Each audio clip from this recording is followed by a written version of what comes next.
Very good afternoon, everyone, and thank you very much for joining us today. My name is Nikhil Vaswani, and I'm a junior consultant at Turner & Townsend. And today we're very kindly joined by Kenny Lampard, senior consultant from Turner & Townsend. This is a Retrofit information, support, and expertise event, which is fully funded by the Department of Energy Security and Net Zero, and is delivered by Turner & Townsend. And with that, I'd like to thank everyone once again for joining us today, and I'll hand over to Kenny for today's presentation. So today we are running a masterclass on emerging technologies in retrofit.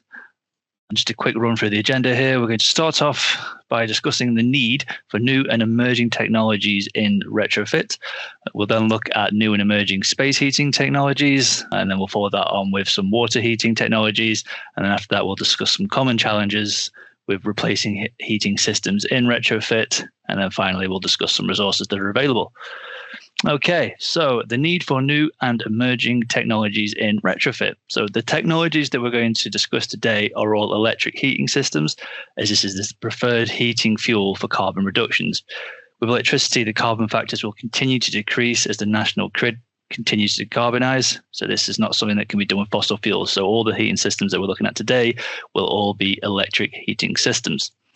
Okay, so why are low carbon technologies so crucial? So if we are to reach the net zero carbon emissions target set by the UK government, we will need to reduce the carbon emissions from our heating by 95% over the next 30 years.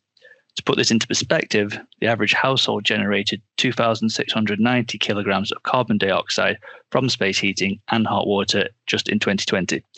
By 2050, we need to reduce this to just 140 kilograms per household. And as a wider context, 18% of the UK's total greenhouse gas emissions are a result of heating our homes.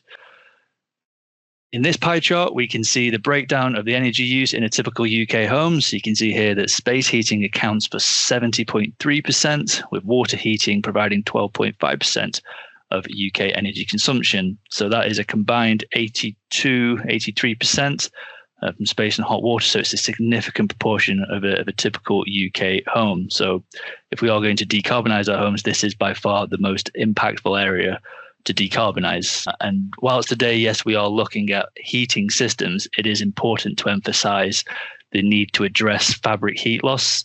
And it is also one of the key criteria of Impasse 2035 is to address fabric heat loss first over and above, because the most important thing you could do, or the most energy efficient home, is one that uses the least amount of energy. So if we can reduce the heat demand by looking at fabric improvements, then that is the first place to go to. However, it is also important then to then look at particular heating systems. So it's just to address that fabric heat loss as a first consideration. And then if we continue to decarbonize our homes, we then need to look at the heating systems. And in this graph, we can see the proportion of UK homes based on their method of heating used for central heating. So you can see here that 79% of UK homes are from mains gas, with electricity just under 11%. So again, it just emphasizes how significant this particular challenge is, that the vast majority of our homes, 8 in 10 UK homes, are from mains gas. So it's a huge challenge ahead. But the technologies that we're going to discuss today may provide, the options and the opportunities to do so. Just to note, though, the purpose of today's session is not to promote one particular heating system over another, but to show some of the technologies that are being introduced into UK homes as a means to improve energy efficiency and or reduce carbon emissions. Despite this, it is important to show the government's preferred measure hierarchy, which is defined in the Warm Homes Social Housing Guidance. And in this particular measure hierarchy, applicants should prioritise installing heat pumps in their homes, but where this is not possible to do so, they would expect the following measures to be installed in order of priority. So it'd be shared ground loops or ground source heat pumps, air to heat pumps once eligible under the schemes, heat batteries once eligible under the schemes, and high retention electric storage heaters in electrically heated flats and small dwellings only, or solid biomass. Okay, so why is the government's preferred choice an air source heat pump? Well, air source heat pumps have an efficiency of up to 300 to 400%, which means that it'll deliver 3 to 4 units of heat for every unit of electricity used. And these can often be combined with renewable technologies such as PV, which can offer significant emission reductions.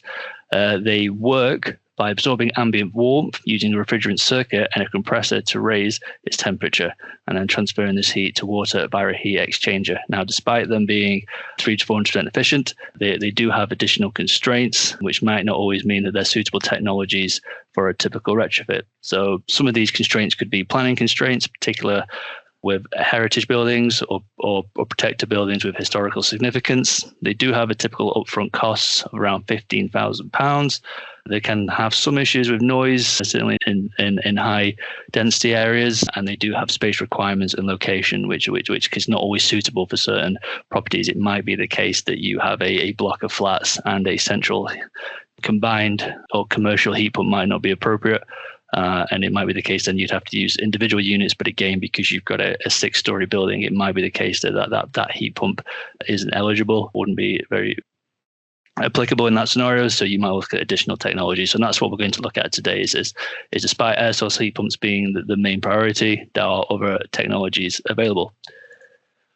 Okay, so up first, we have heat batteries. Heat batteries are smart, electrically powered heat batteries that stores energy as heat and releases it on demand to radiators, underfloor heating, and hot water tanks when needed. It's called a battery because it charges up using electricity, typically during off-peak hours when electricity is cheaper and greener, and stores that energy in a dense thermal core.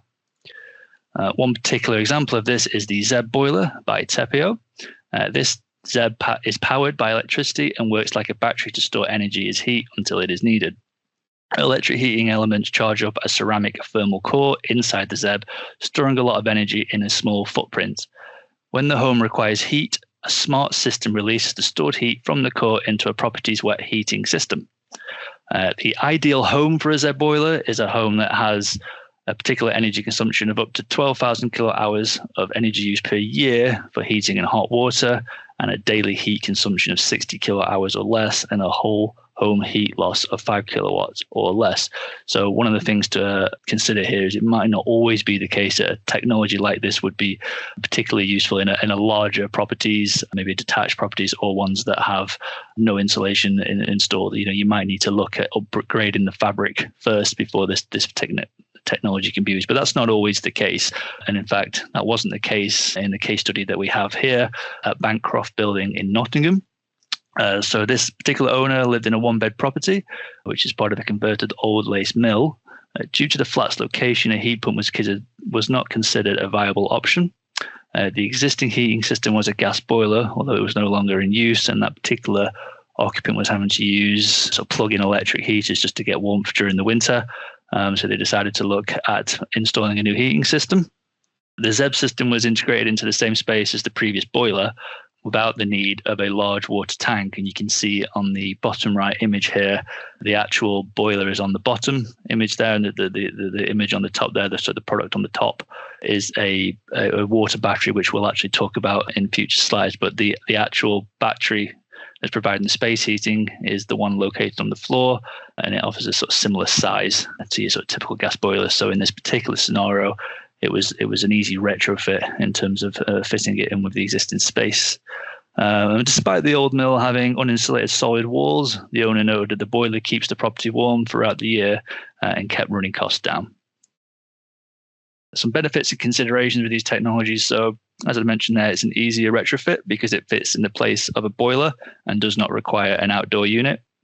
They can support grid decarbonisation and loadings by shifting demand to off-peak times. It has lower running cost than a standard electric boiler, and there are zero on-site emissions because there is no combustion and there is no flue.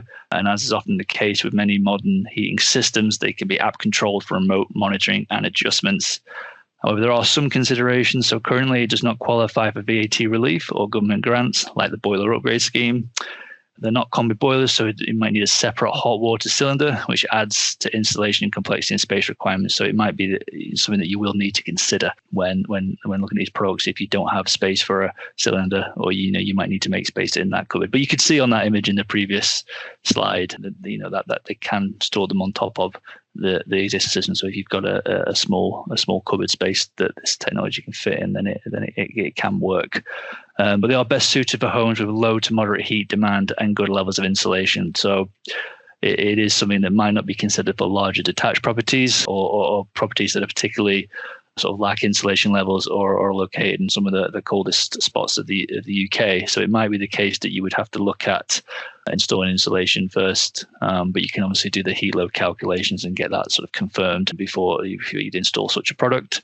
And this technology will be available for government funding subject to MCS certification and SAP approval. I believe the MCS certification is currently being reviewed at the moment as a pilot scheme, and subject to that, these will be available for government funding. Up next, we have high heat retention electric storage heaters. So high heat retentions are modern electric heaters that store heat during off-peak electricity hours, usually overnight, and it releases it gradually throughout the day. So your modern storage heaters are superior to your older models because they are more efficient, offer advanced electronic controls like thermostats and programmers, and have a better heat retention and provide conventional features such as Wi-Fi control and fan-based heat distribution. Of course, this technology isn't a new technology, as they've been installed in the UK for decades. However, given the modern inventions with insulation, these technologies provide they hold that retention in heat much longer than previous systems. So they can provide good levels of energy efficiency. Certainly, if you're replacing like for like, if you've got an existing property with the old storage heaters and you replace it with one of these ones, your users will notice a reduction in their bills. A couple of benefits and considerations: energy storage, so it charges at night using cheaper off-peak electricity, typically the economy 7 tariffs. High insulation, retains heat longer due to improved insulation and thermal bricks. Smart controls often come with thermostats, timers, and app-based controls. You can also zone the heating, so it can heat individual rooms independently. Although what I will say is, despite that you can do that and you can heat rooms individually, it is still recommended some heating is provided into all rooms during cold snaps, just to reduce the risk of condensation and potential issues with damp and mold. So it's just something to consider, that yes, whilst you can heat the room that you're in, it is obviously, in order to make sure that those buildings remain healthy, is to add some heat during those particular cold periods. Additional benefit is no plumbing required, so it's easy to install and maintain, just needs an electrical connection. There are some considerations, however, is they are less efficient than a typical heat pump. So we mentioned before that your heat pumps are at 300 to 400% efficient. The most you'll get out of one of these units is 100% efficiency. So compared to their electric competitors, they're obviously nowhere near as efficient as a heat pump. And given the cost of electricity is high, therefore achieving an EPC can be more challenging with these technologies. So it might be the case that if you install these high heat retention electric storage heaters, you're going to want to look at other technologies, maybe PV panels and battery storage, or maybe you might get your EPC with just your PV panels, but it is something that you will need to consider. It is unlikely these technologies alone will be sufficient. They can also be quite bulky and larger and heavier than a standard panel heater. So again, that's something to consider. If they weren't in there originally and you're installing these products, it might be something that you'll need to discuss with residents, that these can be quite bulky kits, so that it might replace furniture, but not in such a way that you need to completely change the room, of course, but it just might be something that you'll need to consider and explain to residents, especially if you've got sort of tight spaces like hallways and corridors. And whilst it is a benefit that you have these tariffs, they are kind of heavily dependent on these tariffs. So best suited to homes with time of use tariffs like economy 7. And if that can't be the case, then that can be a challenge with running costs. And there is limited heat flexibility. So if they are not sized or programmed correctly, they may run out of stored heat before the end of the day. So of course, then you're running at a higher price if that is the case.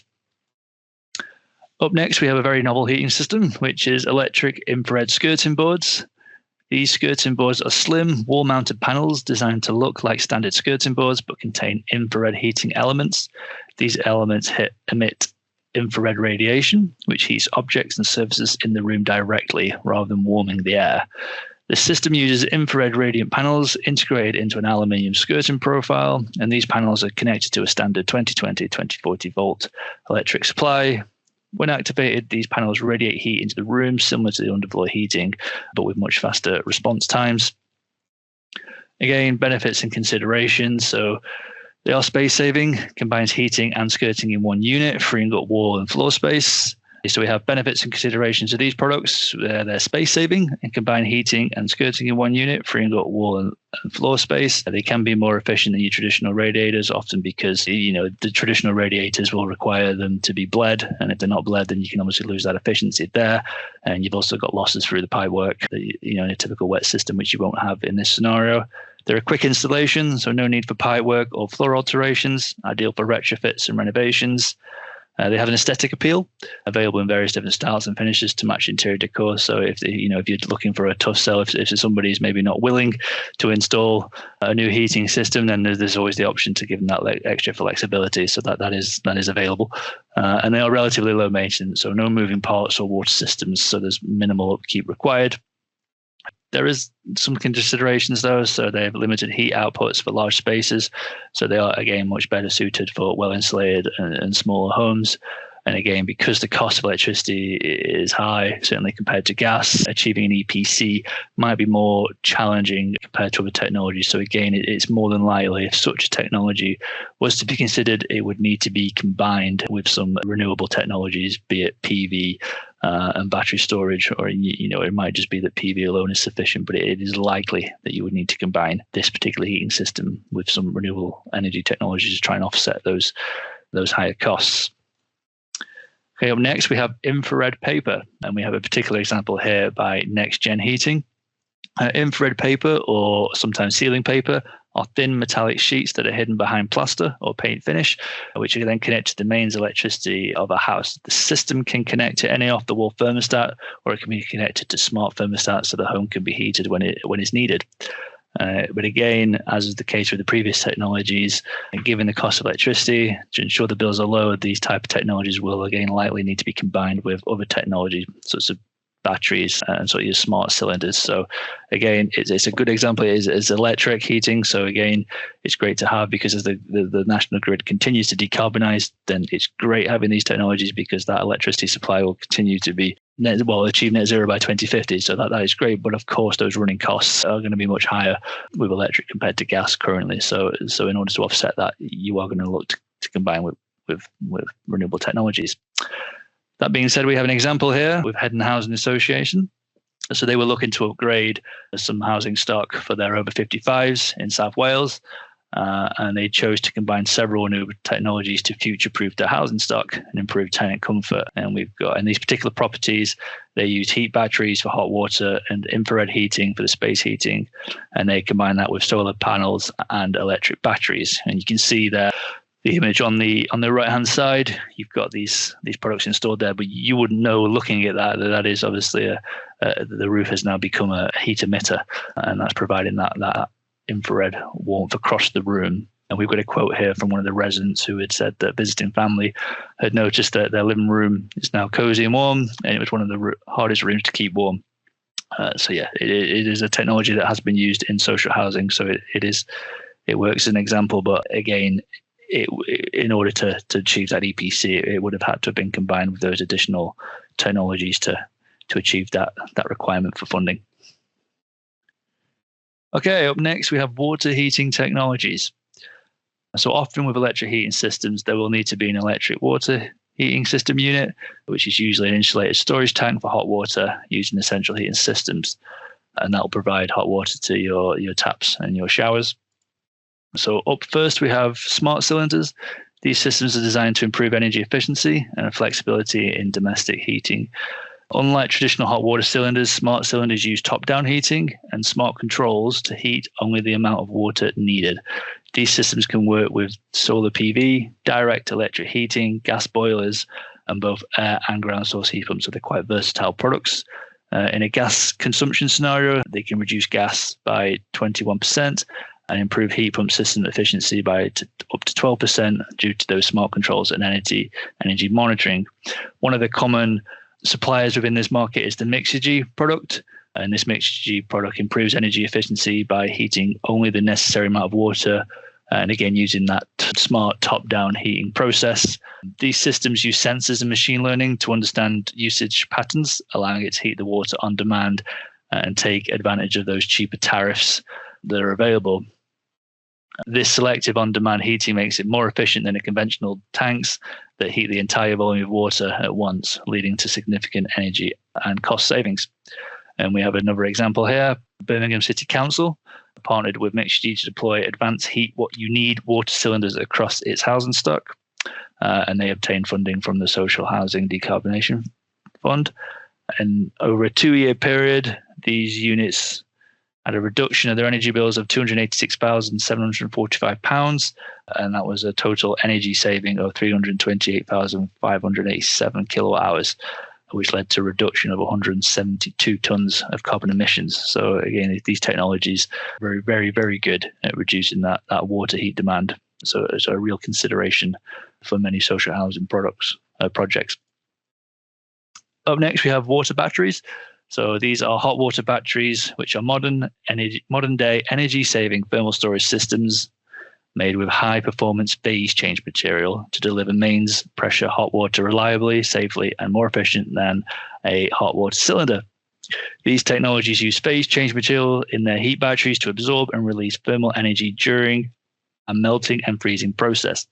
This technology works in a very similar way to the gel in a pocket hand warmer. When you need the hot water, cold mains water flows through the battery, and the phase change material releases its stored energy as it solidifies, providing the hot water on demand. Again, we have another case study here, and this was with Thoric Council, who replaced old storage heaters in 273 social housing flats, and then replaced. So the space heating was provided by a ground source heat pump, which was installed by Kenza, and the hot water was provided by these water batteries.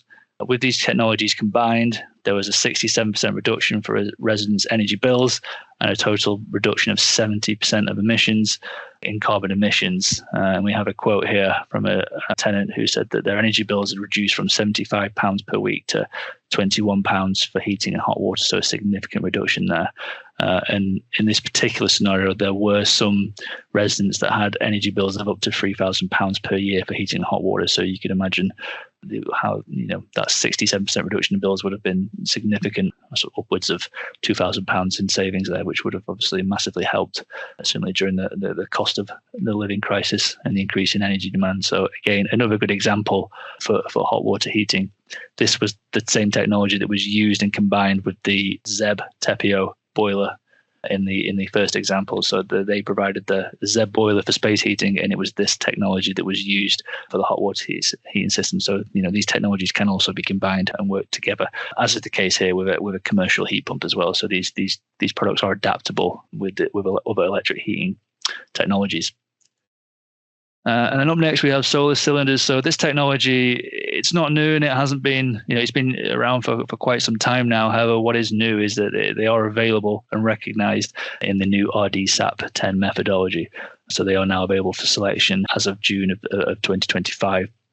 And these products are just solar diverters, which are smart devices used in homes with solar panels to maximize the use of solar generated electricity. And what it does is it redirects surplus energy to power appliances, which is most commonly in this case a hot water heater, rather than exporting it back to the grid. So how it works is the solar panels often produce more electricity than a household consumes, especially during sunny hours. So it might be the case that, in the mornings, people might leave the house for work, say 8 o'clock in the morning, but then that PV is still generating. And it's such a shame that then that goes to the grid and rather than using the home. So in this scenario, rather than going to the grid, it'll heat the hot water in a cylinder. So as I say there, it diverts the excess electricity and automatically redirects it to a designated appliance. And this increases self-consumption, meaning you use more of your own solar energy rather than buying electricity from the grid. So it's been around for quite some time, but as I said, it's a very good technology to use in the updated SAP software. So it's something that it can really help with boosting your EPC scores if you're looking at installing PV, and you've got a hot water cylinder. It's worth looking into this and seeing if you can get a PV diverter which can work. It will have to be with a compatible cylinder, so you will need to check with your heating suppliers if these technologies can be fitted in. If it might be the case that you need a new hot water cylinder, and if that's the case, then I'd recommend looking into this particular technology because it's a lower cost than perhaps some of the examples that we've discussed already today. Common challenges. So of course, when we're going into people's homes that maybe they've been used to having a particular heating system, say they've had a gas combi boiler all their lives, and you're going to replace it with a heat pump or a heat battery or high heat retention heaters, it's going to be a bit of a culture shock. And there's going to obviously, in order to make sure you've got those sign-ups and those tenant sign-ups, you need to ensure that you're bringing people on board, because obviously people's personal preferences can be ingrained. And there are a vast number of types of new technologies with different levels of handover and different levels of maintenance. So it's really important to make sure that if you are bringing new technologies into people's homes, that resident engagement happens throughout the process, not just at the end, at the beginning, sort of bringing them on board, show them these technologies, show them what they can do, explain to them the benefits of doing them, the cost savings, if there are cost savings there, then of course that's a really good opportunity to bring them on board in that respect, as well as telling them that story about decarbonisation. But of course, it's not a case that one size fits all approach as well. So you've really got to look at that housing stock as well and do that archetype analysis and just make sure that these systems are going to be appropriate for those particular homes.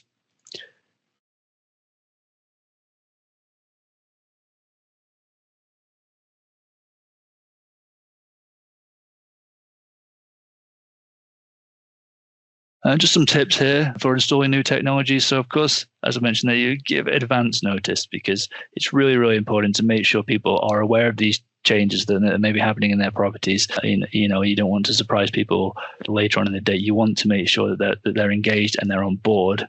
And again, explain the need for it. So it's not just about decarbonisation, but it is also about energy saving as well, and also providing your home with a heating system that's going to be able to meet the demand of that property. And also, if you're adding insulation as well, then of course Okay, so for tips for installing new technologies, so first of all is advance notice. Make sure people are aware of the technologies that are available and the changes to their property, to make sure that it doesn't come as a surprise. And make sure that they're aware of how to use these technologies. That is so important, and to make sure that people know how to use the technologies, especially if it's something that's brand new and is connected to smart heating controls. Residents are more likely to support changes when they understand the benefits and feel involved. So really do explain the need for these technologies. Make sure you minimize disruption, because heating upgrades can be quite invasive. So early engagement helps manage expectations and reduce that resistance. And it is actually a requirement under PAS 2035 to do your sort of post-occupancy analysis and monitoring. So, I'll go to that particular document to see how this can be done. And of course, you'll use your resident liaison officers and staff on board to ensure that anybody that does have any concerns can have them answered. So, you've got to see things from other people's perspective and make sure that there's always somebody available if you're installing these technologies.